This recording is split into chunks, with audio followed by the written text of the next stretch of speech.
Halo guys, selamat bertemu kembali di Akur Channel. Kali ini, Mimin akan menceritakan kelanjutan Donghua Nine Sons Martial God bagian 35. Namun tak bosan-bosannya, Mimin ingin mengucapkan maaf yang sebesar-besarnya. Dikarenakan untuk video dan alur cerita tidak sama. Jadi untuk videonya hanya sebagai bumbu pemanis saja ya guys. Baiklah, supaya tidak berbasa-basi lebih lama lagi, langsung aja kita terobos ke ceritanya.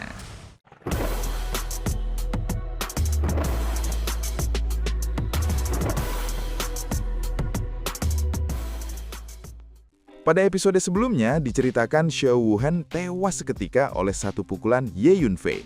Tubuhnya meledak tanpa sempat melawan. Komandan Leng mengamuk dan menebas dengan kekuatan pedang alam mendalam. Namun semua serangannya dihancurkan tinju Ye Yunfei. Leng terluka parah dan kabur lalu dibunuh Hu Miao beserta seluruh pasukannya. Setelah itu Ye Yunfei kembali ke ibu kota. Pada keesokan harinya, kompetisi alkemia kekaisaran pun dimulai, menarik perhatian seluruh negeri dan menjadi panggung perebutan kejayaan para alkemis. Karena kedua gadis itu sangat cantik, mereka langsung menarik perhatian semua orang begitu melangkah ke atas panggung, seolah cahaya di alun-alun ikut iri dan menyorot ke arah mereka. Tang Feng mendengus geras dalam hati. Itulah mereka. Wajahnya langsung memerah begitu melihat kedua gadis itu. Dendam lama dari lelang di kota Tianteng kembali membara, dan ia sama sekali tidak menyangka bahwa kedua gadis tersebut juga akan muncul di kompetisi ini, seperti takdir yang sengaja menggoda emosinya. Gadis berbaju merah menjadi orang pertama yang memasuki formasi. Dalam sekejap, ledakan hebat terdengar. Gelombang kekuatan jiwa yang dahsyat keluar dari kepalanya dan menghantam kuali jiwa tanpa ampun. Dengungan keras menggema ketika kuali jiwa bergetar hebat, terangkat dari tanah, lalu melesat naik hingga lebih dari 6 meter dalam sekejap mata. Seluruh penonton langsung bersorak gembira. Banyak orang terkejut dan bertanya-tanya dalam hati tentang identitas wanita ini, karena kekuatan jiwanya benar-benar mengerikan. Di tengah tatapan takjub, dengungan kembali terdengar. Kuali jiwa terus naik, menembus ketinggian 6 meter. Sorak-sorai pun meledak semakin riuh. Itu adalah hasil terbaik sejauh ini dalam kompetisi. Kasim tua langsung berteriak dengan suara melengking, menandakan kelulusan. Setelah itu, gadis berbaju putih melangkah masuk ke dalam barisan. Usai melihat hasil gadis berbaju merah, seluruh pandangan kini tertuju padanya. Semua orang tahu bahwa kedua gadis cantik ini selalu berjalan beriringan, dan yang satu jelas tidak akan kalah dari yang lain. Begitu gadis berbaju putih melepaskan kekuatan jiwanya, dengungan keras kembali terdengar. Kuali jiwa langsung melesat ke udara dan mencapai 6 meter tanpa kesulitan. Seruan terkejut bergema karena hasil 6 meter kembali muncul. Namun kejutan belum berhenti. Di tengah desahan agum, kekuatan jiwa gadis berjubah putih kembali meraung, mengangkat kuali jiwa lebih tinggi lagi. 7 meter, 8 meter. Akhirnya kuali jiwa berhenti di ketinggian 8 meter. Luar biasa, mengejutkan. Untuk sesaat keheningan menyelimuti alun-alun. Semua orang terpaku, seolah lupa bernapas. Lalu tepukan meriah meledak seperti badai. Pangeran kelima tertawa terbahak-bahak dengan wajah berseri, merasa sangat puas karena Nona Xuexi sama sekali tidak mengecewakannya. Di sisi lain, keempat pangeran lainnya tampak murung. Wajah mereka seperti baru saja kehilangan harta karun. Di dekat pangeran tertua, Tang Feng menyampaikan dengan penuh keyakinan bahwa yang mulia tidak perlu khawatir. Menurutnya, meski kekuatan jiwa wanita itu cukup bagus, ia yakin bisa mengalahkannya. Namun di samping pangeran kedua, Yan Qing berbicara dengan tenang, menilai bahwa itu masih belum cukup. Wajah pangeran ketiga tampak sangat muram. Hasil Guo Xije hanya 5 meter, sementara Lin Ming hanya di atas 4 meter, jauh tertinggal dibandingkan kedua gadis cantik itu. Kini seluruh harapannya tertumpu pada Ye Yunfei, seperti taruhan terakhir yang belum dibuka. Satu demi satu alkemis kemudian naik ke panggung, namun sebagian besar hanya meraih hasil biasa-biasa saja. Dengan prestasi luar biasa dari kedua gadis itu, para alkemis lain seolah berubah menjadi figuran yang lewat begitu saja. Sesaat kemudian, seorang alkemis tingkat 3 berhasil mengangkat kuali jiwa lebih dari 5 meter, sedikit lebih baik dari Guo Xije. Alkemis ini berada di bawah naungan pangeran keempat. Waktu terus berjalan, dan sebagian besar alkemis telah menyelesaikan ujian. Hanya sedikit lebih dari 70 orang yang dinyatakan lulus. Tiba-tiba terdengar teriakan keras yang menarik perhatian semua orang. Murid guru Hang Furseng, alkemis Yan Qing, telah naik ke panggung. Seorang pemuda berjubah hitam melangkah perlahan dan seketika seluruh pandangan tertuju padanya. Yan Qing memasuki arai manifestasi jiwa. Dalam sekejap, gelombang kekuatan jiwa meledak keluar menghantam kuali jiwa dengan raungan keras. Kuali jiwa bangkit sebagai respons, melesat dengan kecepatan luar biasa. Dalam waktu singkat, ketinggiannya sudah mencapai 7 meter. Seruan kagum bergema di seluruh alun-alun, karena reputasinya memang bukan isapan jempol. Tak berhenti di situ, Yan Qing kembali mengerahkan kekuatan. Dengungan keras menggema dan kuali jiwa kembali naik, menembus 9 meter sebelum akhirnya berhenti. Wajah orang-orang di sekitar tampak kosong, benar-benar tercengang. Kekaguman memenuhi pandangan mereka. Yan Qing lalu menarik kembali kekuatan jiwanya, dan kuali jiwa mendarat di platform tinggi dengan dentuman berat. Pangeran kedua tertawa bahak-bahak, paling bahagia di antara semua, memuji bahwa guru Yan benar-benar luar biasa karena mampu melahirkan murid sehebat ini. Pangeran tertua kini berada di bawah tekanan besar dan menyerahkan giliran pada Tang Feng. Tang Feng tidak menjawab apapun. Ia hanya melangkah maju dan naik ke atas panggung dengan langkah mantap. Seseorang langsung berteriak, menandakan bahwa guru Tang Feng telah naik ke panggung. Setelah menyaksikan penampilan Yan Qing, harapan semua orang kini tertuju pada Tang Feng. Seperti yang diketahui semua orang, Yan Qing dan Tang Feng adalah dua kandidat terkuat untuk meraih juara, kecuali jika terjadi keajaiban yang tak terduga. Di arena, raungan memekakan telinga meletus ketika gelombang besar kekuatan jiwa keluar dari kepala Tang Feng, mengguncang sekitarnya seperti gelombang pasang. Saat kekuatan itu menghantam kuali jiwa, kuali tersebut melesat ke langit dengan kecepatan mencengangkan. 10 meter, kuali jiwa akhirnya berhenti di sana. Pangeran tertua tertawa bahak-bahak, sangat puas, bahkan merasa Tang Feng lebih kuat daripada murid guru Chen Xuan. Yan Qing sendiri tetap tenang, menilai bahwa ini baru pertandingan pertama dan kekuatan jiwa yang besar belum tentu mencerminkan keterampilan alkemi sejati. Tepuk tangan meriah kembali bergema. Banyak orang menghela nafas, merasa bahwa Tang Feng hampir pasti akan meraih juara pertama. Pada saat itu, ekspresi pangeran ketiga semakin muram. Ia menatap Ye Yunfei dengan ragu, seakan ingin menggenggam secerca harapan terakhir. Namun, Guo Shiqie menatap Ye Yunfei dengan jijik, menganggapnya pengecut yang tidak berani naik ke panggung dan hanya akan mempermalukan diri sendiri. Lin Ming pun ikut memandang rendah, menyebut Ye Yunfei sekedar pembohong ulung. Mendengar semua itu, Ye Yunfei hanya tersenyum tipis. Ia tampak santai, seolah ejakan tersebut hanyalah angin lalu bersiap melangkah ke atas panggung. Pada saat itulah, Kasim tua di atas panggung bertanya dengan suara melengking apakah masih ada alkemis lain yang ingin berpartisipasi. Tiba-tiba tawa keras dan arogan terdengar. Seorang pemuda tinggi kurus berjubah hijau melangkah ke atas panggung dengan sikap sombong. Ia berdiri tegak, menyapu para alkemis yang telah berpartisipasi dengan tatapan meremehkan, seolah menyimpulkan bahwa para alkemis Kekaisaran Qin Agung memang semakin menurun dari generasi ke generasi. Hampir bersamaan, seruan marah meledak dari segala arah. Nada kemarahan itu bercampur hinaan, seolah seluruh alun-alun tersulit api. Hampir semua alkemis tersinggung dan langsung mencaci maki pemuda berjubah hijau itu. Wajah mereka memerah, urat leher menegang, seakan kata-kata kasarnya baru saja menampar harga diri mereka bersama-sama. Namun, pemuda berjubah hijau itu sama sekali tidak menggubris. Dengan sikap santai, bahkan cenderung meremehkan, ia melangkah masuk ke dalam susunan manifestasi jiwa, seperti sedang berjalan-jalan di halaman rumah sendiri. Dengungan rendah terdengar, saat kekuatan jiwanya meledak, seluruh platform sedikit bergetar. Getaran itu kecil, namun cukup untuk membuat ekspresi semua orang berubah drastis. Senyum lenyap, napas tertahan, bahkan Tang Feng, Yan Qing, dan kedua gadis cantik itu pun menunjukkan kecemasan yang sulit disembunyikan. Ledakan berikutnya terjadi, kekuatan jiwa pemuda berjubah hijau bertabrakan dengan kuali jiwa, dan kuali itu langsung melesat ke langit. Dalam sekejap mata, kuali jiwa mencapai ketinggian 9 meter, dan angkanya masih terus meningkat. Adegan itu benar-benar membuat seluruh alun-alun terdiam seperti disihir. Keterjebakan berubah menjadi kegemparan. Bagaimana mungkin hal seperti ini terjadi? Siapakah orang ini? Dan mengapa Kekaisaran Qin Agung belum pernah mendengar namanya sebelumnya? Semua mata tertuju padanya, seakan ingin menelanjangi rahasianya dengan tatapan saja. Bahkan kaisar dan para menteri di mimbar tinggi sisi timur alun-alun tidak bisa duduk tenang. Mereka saling bertanya, berbisik, mencoba mencari tahu sejak kapan pemuda seperti ini muncul di Kekaisaran Qin Raya. Dengungan kembali terdengar. Pemuda berjubah hijau itu melepaskan kekuatan jiwanya sekali lagi. Dan kuali jiwa benar-benar naik hingga 10 meter. Seruan spontan pun pecah karena hasil itu telah menyamai rekor Tang Fel. Namun semuanya belum berakhir. Dengungan keras kembali menggema.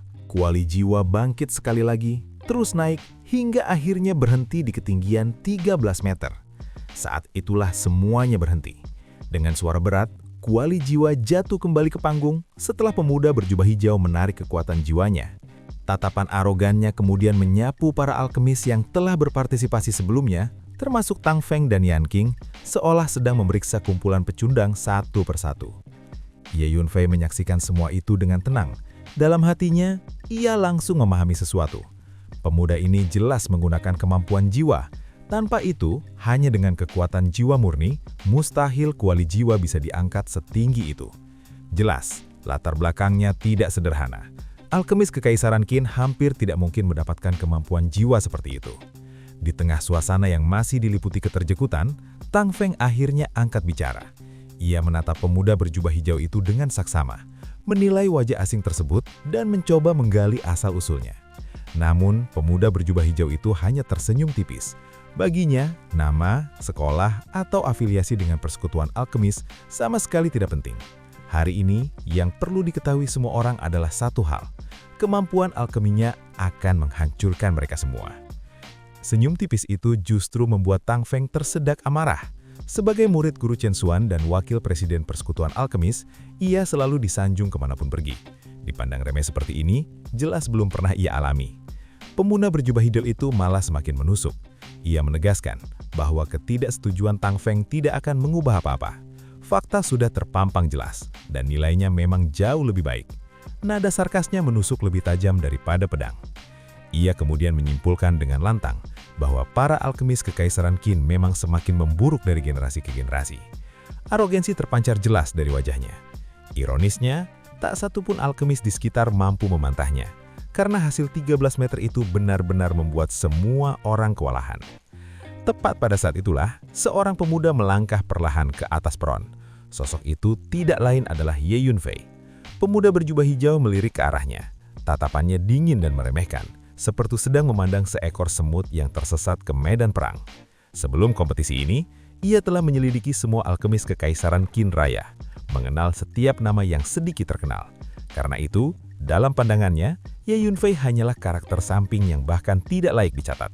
Namun, Ye Yunfei melangkah tenang. Kehadirannya jelas, tujuannya sederhana. Ia datang untuk berpartisipasi dalam kompetisi, sesuatu yang baginya sudah sangat jelas tanpa perlu dijelaskan panjang lebar. Gaya tenang itu justru membuat wajah pemuda berjubah hijau memerah.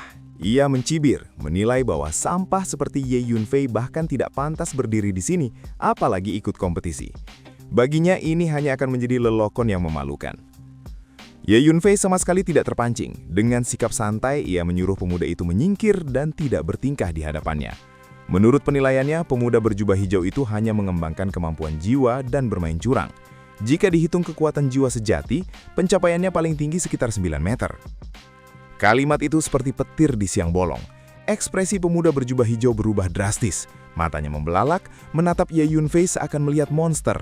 Untuk sesaat ia bahkan tidak berani berbicara. Bagaimana mungkin rahasianya diketahui?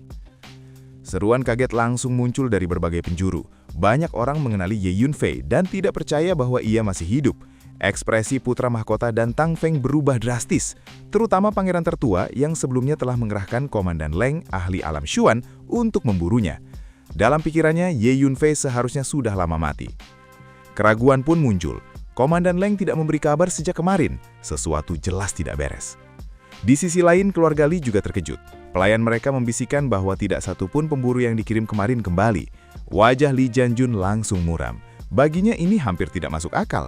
Dengan 3 ahli alam surgawi, membunuh Ye Yunfei seharusnya semudah membalik telapak tangan.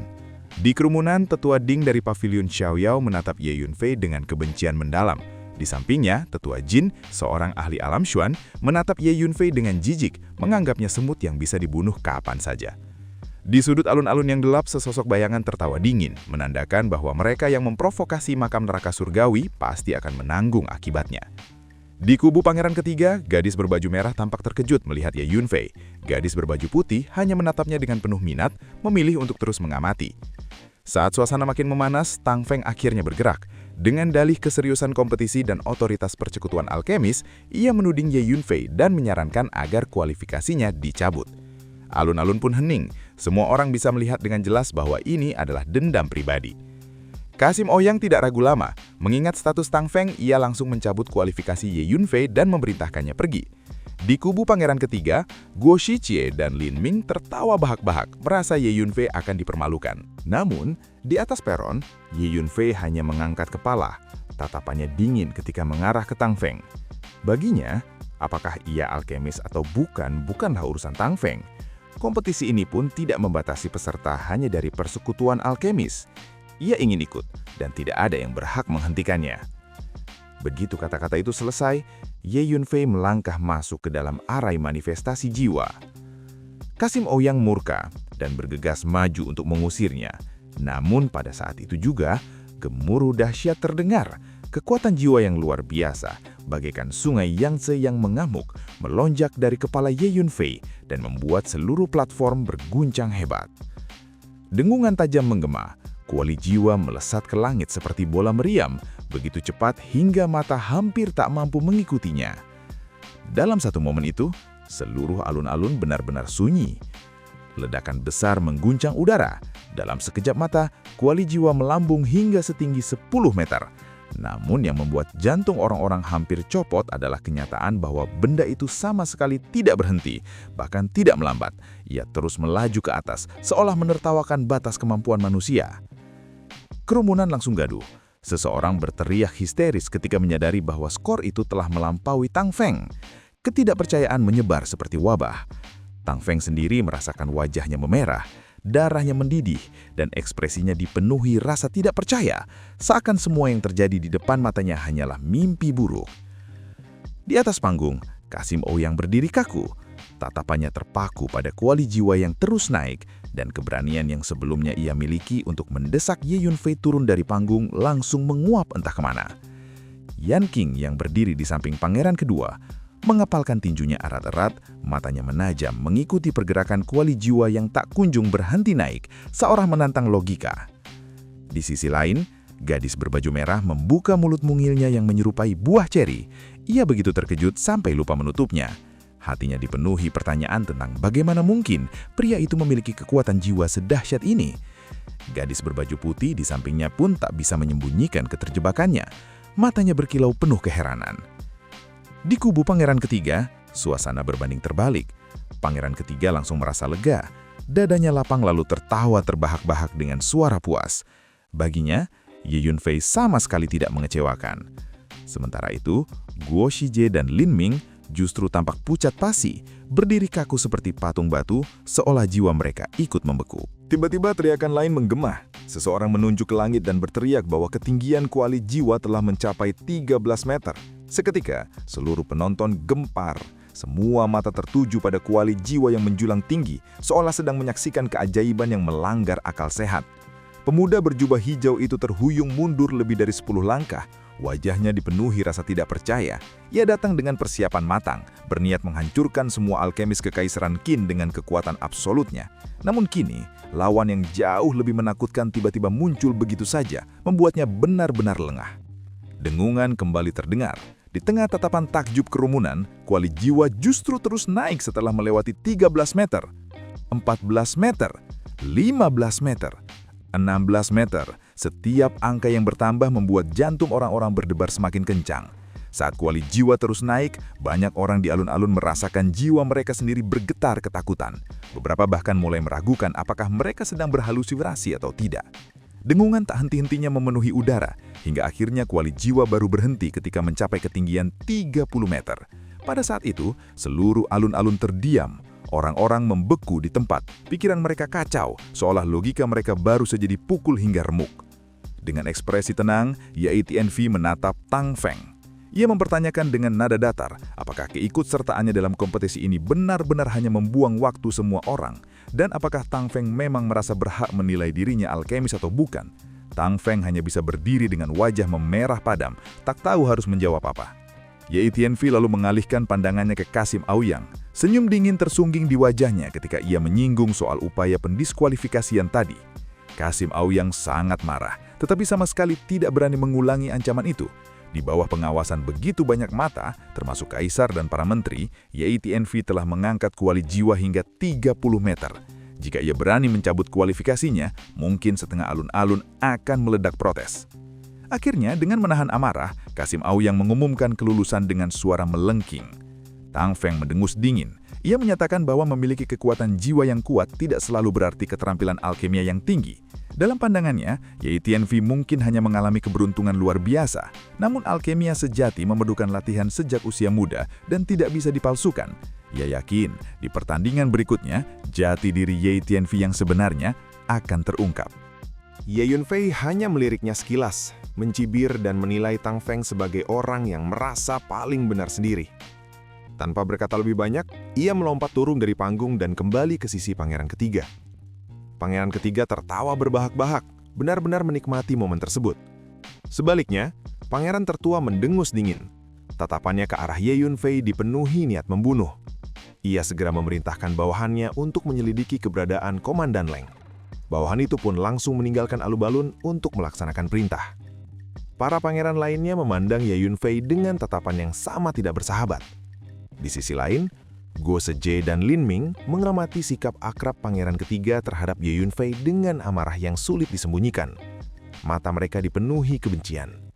Di sisi alun-alun, kedua gadis cantik itu masih menatap Ye Yunfei dengan mata terbelalak. Mereka berbisik-bisik, heran bagaimana mungkin seseorang yang seumuran dengan mereka memiliki kekuatan jiwa sedahsyat itu. Pemuda berjubah hijau yang kini sudah turun dari panggung dan berdiri di tengah kerumunan, menatap Ye Yunfei dengan gigi terkatup. Dalam hatinya, ia bersumpah akan menghancurkannya di pertandingan berikutnya. Tak lama kemudian, Kasim Aoyang mengumumkan bahwa babak pertama uji kekuatan jiwa resmi berakhir.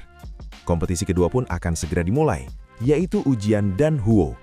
Hanya alkemis yang lulus babak pertama yang berhak mengikuti ujian ini. Ia menjelaskan bahwa 78 porsi ramuan spiritual telah disediakan di atas panggung. Setiap alkemis harus menggunakan api alkemi mereka untuk memurnikan satu porsi ramuan dan mengekstraksinya menjadi cairan obat. Semakin cepat prosesnya, semakin tinggi peringkatnya. Siapapun yang membutuhkan waktu lebih dari waktu pembakaran sebatang umpa akan langsung dieliminasi. Begitu pengumuman selesai, susunan manifestasi jiwa dan kuali jiwa di platform tengah menghilang. 78 porsi ramuan ditata rapi, masing-masing berisi lebih dari selusin jenis ramuan berbeda, memberikan tekanan besar bagi para peserta. Saat kompetisi dimulai, 78 alkemis yang lolos naik ke panggung. Platform yang luas dengan mudah menampung mereka semua. Setiap alkemis mengambil satu porsi ramuan dan mulai memurnikannya. Sebagian besar mengeluarkan kuali alkemi, memasukkan ramuan ke dalamnya, lalu mulai memurnikan dengan hati-hati. Namun, segelintir alkemis dengan api alkemi yang sangat kuat memilih cara yang lebih brutal. Mereka meletakkan ramuan di depan mereka dan langsung membakar dengan api alkemi, mengekstrak cairan obat tanpa bantuan kuali. Bum, bum, bum. Kobaran api menjulang di seluruh alun-alun, menyilaukan mata. Tiba-tiba, ledakan besar terjadi ketika api alkemia yang sangat dahsyat menjulang setinggi setengah langit, langsung menarik perhatian semua orang. Sorakan pun terdengar. Banyak orang berseru kagum menyadari betapa mengerikannya kekuatan api alkemia Tang Feng. Semua mata tertuju padanya.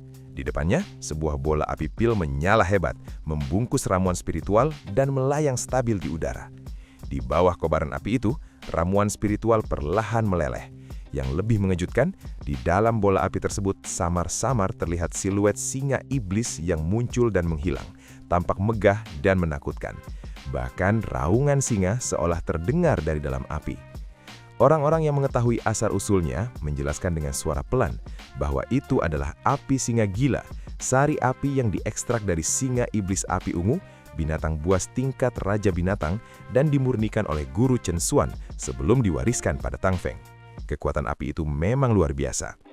Mendengar gumaman kagum di sekelilingnya, Tang Feng merasa sangat puas. Dengan wajah dingin namun penuh keyakinan, ia melirik Ye Yunfei, menegaskan dalam hati bahwa kekuatan jiwa saja tidak cukup, dan bahwa di babak berikutnya, ia akan menghancurkan Ye Yunfei sepenuhnya. Dan adegan ini pun mengakhiri pertemuan kita kali ini. Terima kasih kepada semua yang telah menyimak dari awal sampai akhir video ini. Dan juga Mimin ingin mengucapkan terima kasih yang sebesar-besarnya kepada semua yang sudah subscribe Akur Channel. Semoga semuanya dimudahkan rizkinya dan dilancarkan segala urusannya. Juga disehatkan selalu setiap saat dan terhindar dari segala penyakit. Amin.